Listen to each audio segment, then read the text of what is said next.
사실 이 문제를 수면 위로 떠오르게 하기는 굉장히 많은 어려움이 있습니다. 여성이고 남성이고 같이 함께 이거를 대응해 나가야 되는데 그런 문제에서 공론화를 할 필요가 있다고 필요함에 제가 이 의정 토론회를 개최하게 되었습니다. 네, 반갑습니다. 충남 여성가족연구원의 김용주입니다. 젠더폭력을 굉장히 광범위한 여성의 신체적, 정신적, 심리적 이 위해를 가할 수 있는 그런 모든 폭력적인 상황을 다 아울러서 그렇게 정의를 내리고 있습니다. 최근 우리 사회에서는 친밀한 관계에 대한 폭력이 굉장히 이슈가 되고 있고 이 부분이 어떻게 보면 더 좀 위험하잖아요. 가정폭력, 스토킹, 데이트 폭력은 서로 밀접하게 연관이 되어 있고 현실에서는 서로 굉장히 중점적으로 피해를 발생하게 하는데도 우리나라 법은 가정폭력 따로 있고 스토킹 따로 있고 데이트 폭력은 따로 있어요. 그러니까 늘 사각지대는 존재할 수밖에 없고 그리고 아까도 말씀드린 것처럼 법적으로 그렇게 그것이 가해자를 통제하거나 재발 방지를 하는 효과는 조금 이제 그렇게 약한 부분이 있고 지자체의 좀 젠더폭력 실책을 좀 다양하게 할 수 있는 확실한 좀 근거를 마련하는 조례 개정, 관련된 조례를 만들어 나가는 작업부터 좀 시작했으면 좋겠다. 지적 토론은 최원숙 의원님께서 진행하시겠습니다. 우리 이미아 교수님 발표를 해주십시오. 디지털 성범죄 발생하고 또 그 피해 건수가 늘어나고 있는 것을 볼 수가 있습니다. 중앙정부에서는 주로 처벌 규정을 신설하거나 강화함으로써 범죄를 억제하려는 측면이 많이 보여지고 있는데요. 범죄학 이론에 있는 억제 이론이라는 이 형태를 주요 정책으로 띄고 있는 것을 우리가 살펴볼 수 있습니다. 억제 이론은 사실 현대사회에서 잘 쓰지 않는 고전주의 이론을 바탕으로 하고 있습니다. 그래서 21세기 들어서서 중요시되는 범죄 이론은 회복적 사법 이론이 강조되고 있는 추세입니다. 처벌을 강화하는 기존의 형사사법 체계에서 벗어나서 그 범죄가 미친 영향과 피해를 회복하기 위해서 다양하게 접근하자라는 것인데요. 다음으로 박영옥 여의상담센터 소장님께서 청소년들이 겪고 있는 젠더적인 문제들이 상당히 많이 있어요. 심하게는 요즘은 초등학교 저학년서부터 음란물을 많이 접하게 됩니다. 성인들의 젠더로 데이터를 내는 것보다 더 중요한 거는 학교 안에서의 젠더 윤리 교육이 저는 훨씬 더 중요하다고 생각을 합니다. 성적인 문제가 걸려 있으면 부모님들은 아이들한테 잘 접근하지 못하세요.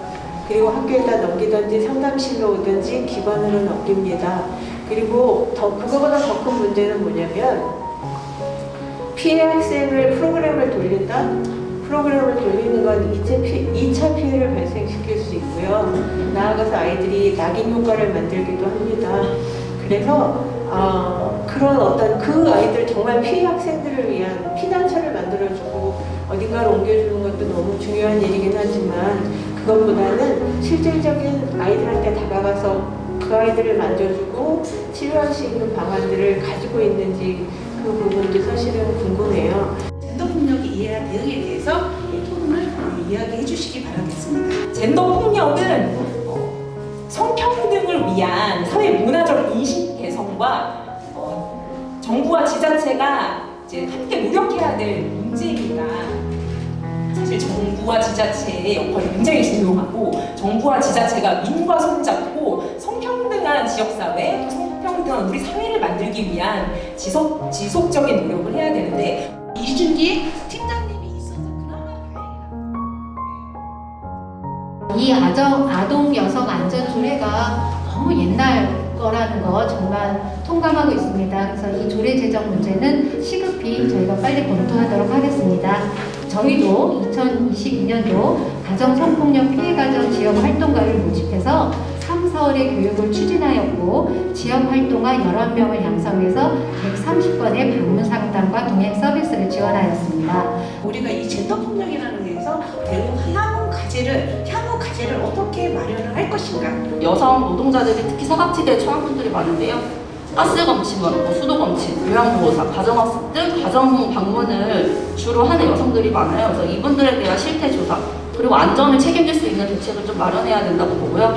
청소년 사이에 젠더 갈등이 굉장히 심해지고 있다고 이제 전 들었는데요. 아이들이 달라져야 교육이 달라져야 필요하겠다, 이렇게 사회가 달라지겠다라는 생각이 들었고요. 네, 이런 부분들이 지금 나왔습니다. 현장에서 더 있었기 때문에 더 실질적인 이야기들입니다. 엔진에서 디지털 성폭력 관련해서 큰 이슈가 있었던 게 지난 10월에 18세 청소년이 대량으로 성착취물을 제작하고 판매해서 이 10대들 사이에서도 이 디지털 성범죄가 깊숙이 파고들었다라는 거를 알 수 있었는데요. 이 학생이 왜 어떤 경로로 이 디지털 성범죄를 저질렀게 됐는지, 그리고 피해자 규모라든지, 그리고 어떤 수법으로 했는지에 대해서는 사실상 알 수가 없는 부분이에요. 언론에서 대중에게 정보를 제공하고 여론을 형성하는 역할은 당연히 있고, 또 사회적으로 중요한 이슈에 대해서 대중의 관심을 끌어낼 필요도 있습니다. 근데 이제 어떤 이미지나 어떤 어휘를 선택해서 사용하느냐에 따라서 그 사건을 바라보는 시각이나 이 시선은 좀, 그리고 가치 판단에도 영향을 줄 수 있기 때문에 언론에서도 최대한 자극적이고 가해자의 서사를 부여하는 그런 내용의 언론 보도는 최대한 이제 지양을 하지 말아야 되겠죠. 근데 가장 시급한 문제는 조례 재정비, 그리고 사회적인 기관과의 연대, 그리고 여성의 연대, 그리고 공감대 형성, 그리고 사회적인 구조 문제, 사회적 인식의 개선의 문제 더 적극적으로 대응해 주시고 관심 가져 주시고, 그러면 우리 의회에서도 그리고 행정에서도 그에 대한 향후 대응을 열심히 또 최선을 다해서 함께 하겠습니다. 오늘 이것으로 마쳐도 되겠습니까? 네.